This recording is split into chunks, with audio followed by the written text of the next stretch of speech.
Sometimes you get a little bit sick about doing things one by one. You might want to do things in bulk.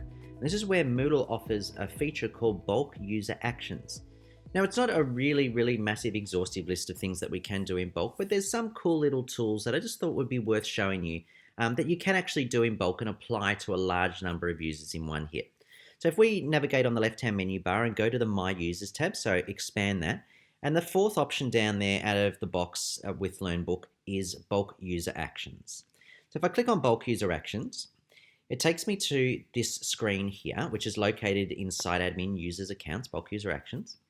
And the filtering options are very similar to what we did when we were using the browse list of users functionality that we spoke about before. So it basically allows you to filter out the users that you want to apply an action to based off any one of these fields. So is it off the city or town they come from? Is it specific profile fields that you've set up? Is it their role, the cohort they belong to?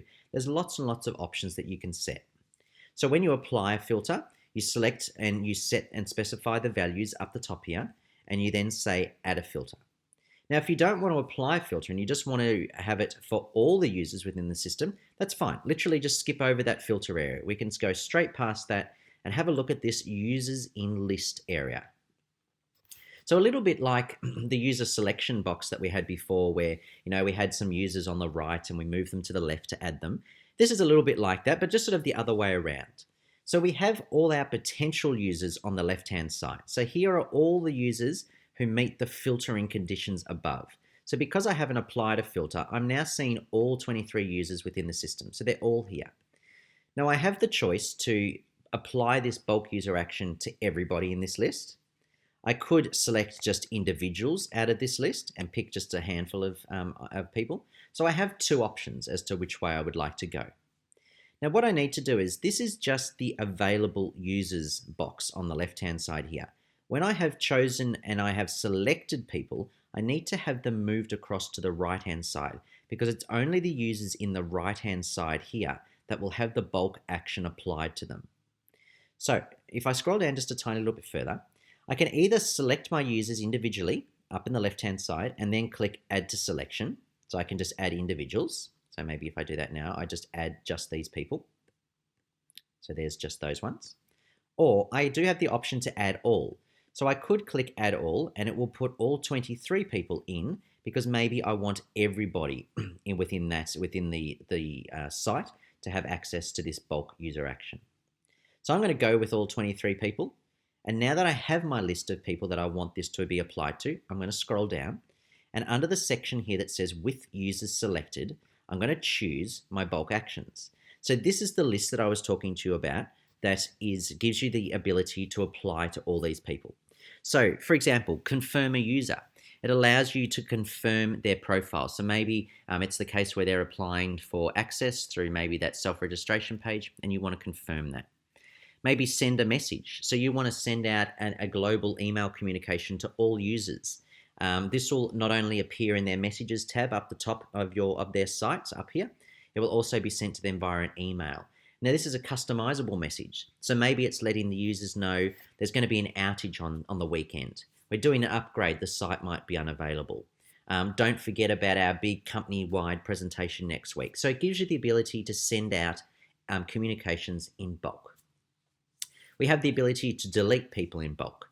So for example, if when we were talking about the time periods before as to why we might keep people on the server for maybe 7 years or whatever your company requires, you might choose to set up a filter that says anybody who has been on the system for 7 years or longer, display them in the list. And then that list is what you choose to delete. So you're going to delete those user accounts. You might want to display the users on the page, which means it'll show you their details and their profile information. You might want to download their profiles. This is a really great way to be able to backwards engineer CSV files so that you get everybody's usernames and you can then update and do bulk actions based off their profile field. So this will allow you to download a CSV file of the user and all their profile fields that have been populated.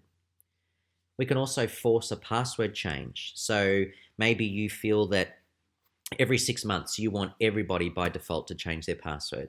Or maybe your company had a data breach and you just want to be sure that everybody has to submit a new password and change their password. So by selecting forced password change, it will mean that every single user on their next login will now have to change their password. And the last one on the list is to add them to a cohort. So all the people in the list could be added to a cohort. Now the cohort container already needs to exist, and please feel free to have a look at our cohort video for a bit more information on what that is and how that's actually created. But that's what an ability that you have through here. So for example, in this sample, I might just say I'm going to send a message to all these people in this system here. So we say send a message, and I click the go button. So this then applies that action and takes me to the settings page of whatever action I picked. So in this case, sending a message, I have my HTML editor here, so I can pick whatever I would like to actually publicize here. But I might just like to say, hi all, just letting you know about a Moodle outage on Saturday next week. Whatever it might be. So we can just let them know, and we can say, thanks, admin. So we're just telling them. Once we're done, we're right to click Save Changes, and this will now push out an email to every single person that's listed within the site. So I'm not going to do it. Don't want to send this out to everybody, but that's the ability that we have there. So they'll click Save Changes, and that message will then be sent. So that's the bulk user actions and what you're able to do with that section of Moodle.